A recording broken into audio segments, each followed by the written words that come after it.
Business Startup Coach. This is the business show. I'm on iaspireradio.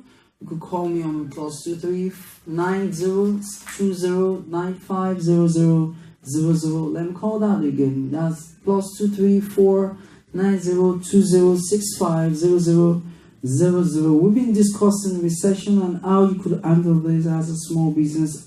Like I said, fundamentally, recession and boom are always part of what an economy go through. So it's a usual thing. It's not something very different from what we have in all the world. So the expectation is that we should know that this is a cycle, and this cycle or phase or season comes, and understanding how to handle them as a small business is very important.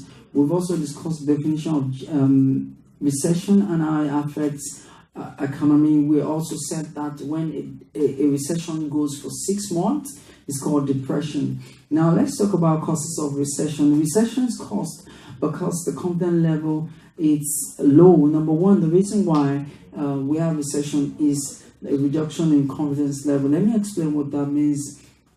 In an economy, people buy because they trust, not because they love products. So people buy, we've discussed that on this show. People love to buy, and we have varying needs and varying wants. So people during recession, people really want to buy what they need and not what they want. So you might want something, you will not buy because it's not necessary for you to survive.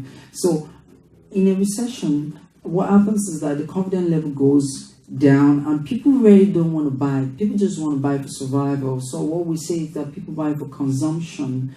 People buy for necessity rather than consumption. People buy because it's needed for them to buy. So confidence level goes down, and this challenges the number of purchases that is going to be done in the economy. The aggregate purchase or the aggregate buying process is reduced because people only buy small. So for industries that produce luxurious goods, the number of people that could afford them goes down because they want to survive for the season. The other thing that happens is that overproduction happens. And when overproduction happens, there's a pseudo-production. And when there's a pseudo-production, there's a lot of good out there that wants to be bought by people. And based on the law of market and demand, what happens practically is that because there's a lot of goods out there, the price has to come down for people to be able to buy those goods. So what happens is that companies that have planned and forecasted that they were going to sell a unit of their goods for 20,000 naira might eventually have to bring it down to 15,000 because of the competition. I got this from my cultural knowledge from the concept called cobweb theory.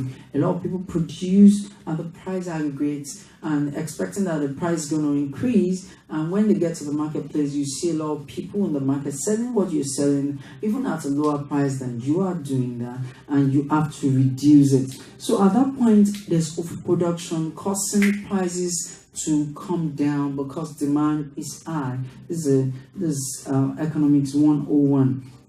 The next cause of recession is because no availability of credit. This is fundamental to the recessionary period. What happens in the recession is that the bank, who is in business of intermediation between areas of high supply of money to area of a low supply of money, taking money from where it's less used to put into investing or consumptive areas, will be challenged to give out credit to people because they are not sure that this money will come back. The fundamental role of a bank is to increase confidence level in the economy, but they do this because there is credit to be created. That is how a bank practically makes its money. It loans out money and gets what is called interest or commission or fee. So in the non-availability of credit or guarantee, people's credit rating goes down because there's no money to do business.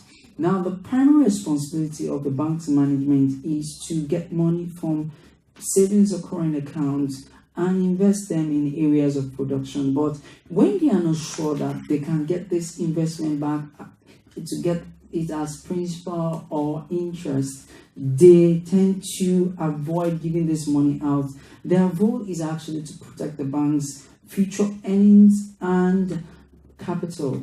So if the shareholders' equity is going to go, their primary responsibility is for them to protect it. The other one is what I call low government spending. This goes to the fiscal policy. The fiscal policy looks at spending, which is actually fiscal government policy, which looks at spending and taxation. Spending, when the government reduces spending because it wants to absorb the recession as the way we have right now in Nigeria, it reduces the number of money that flows around. It even gives, let me just say this at this point, the fundamental cause of recession is not lack of money flowing as well as the confidence, is the trust.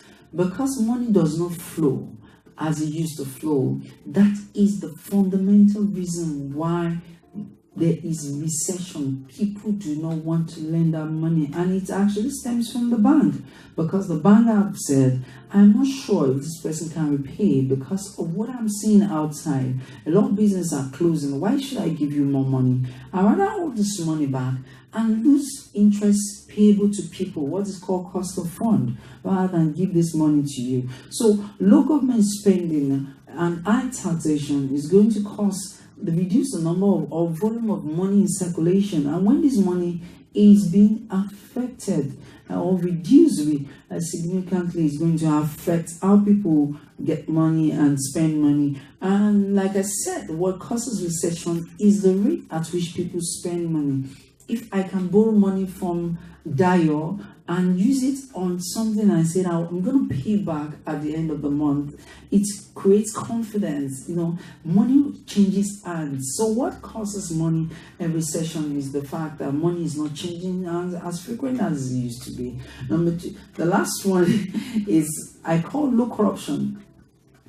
Low dividend and low demand. And low demand is it's a primary reason why businesses will be challenged at this time, because the only way a business grows is to increase its sales. And selling, like I said on this show many times, is the fundamental way to get revenue. In fact, selling is the only activity that brings money into the organization. Practically all other activities take money out of the organization. So when your demand of a company reduces, what you're saying is that the number of money or margin makes has reduced. And what does this say? It also say that the effect on price will be marginal too. It will be so impactful on the business that it loses its revenue objectives and can't meet it within the set time. So we also need to talk about something that's very important. I call it proximate cost. I learned this in insurance.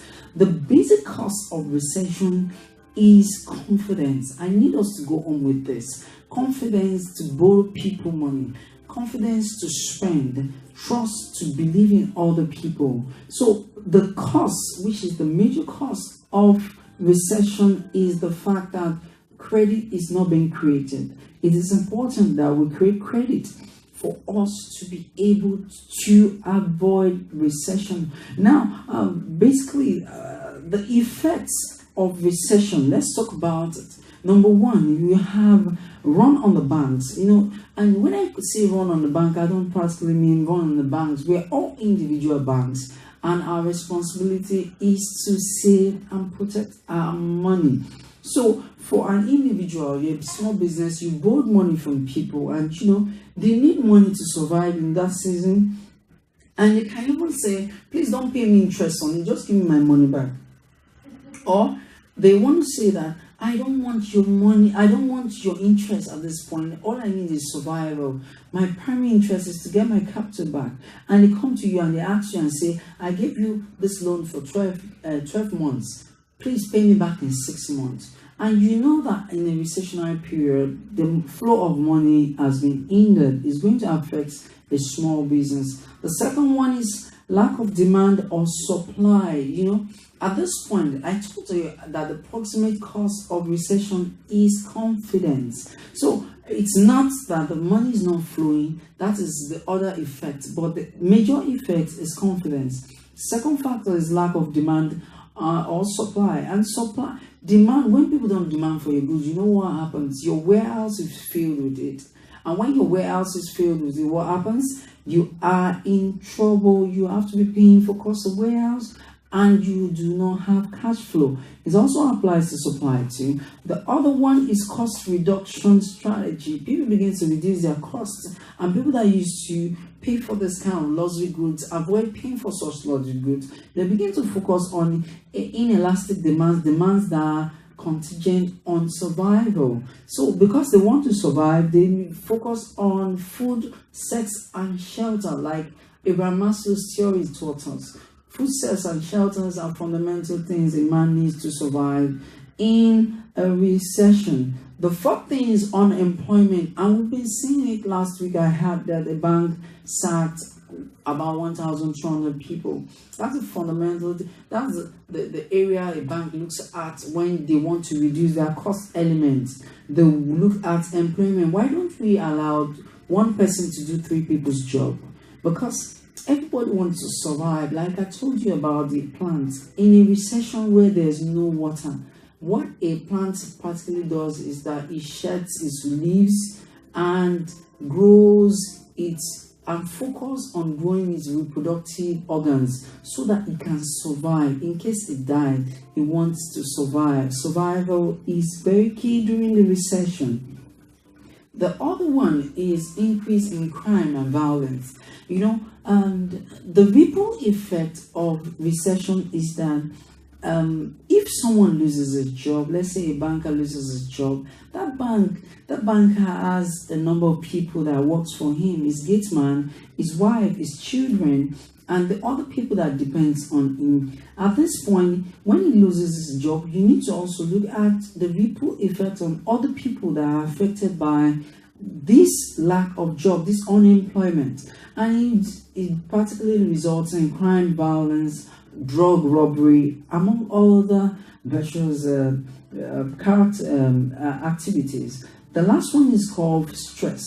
Stress, and you can see this in the home. When you see a man angry, usually it's because he doesn't have money. And it actually happens to women too. When women don't have money, you know, not because, but tell the same woman you have 1.5 billion in an account. He's excited, you know, his ego comes up. And this is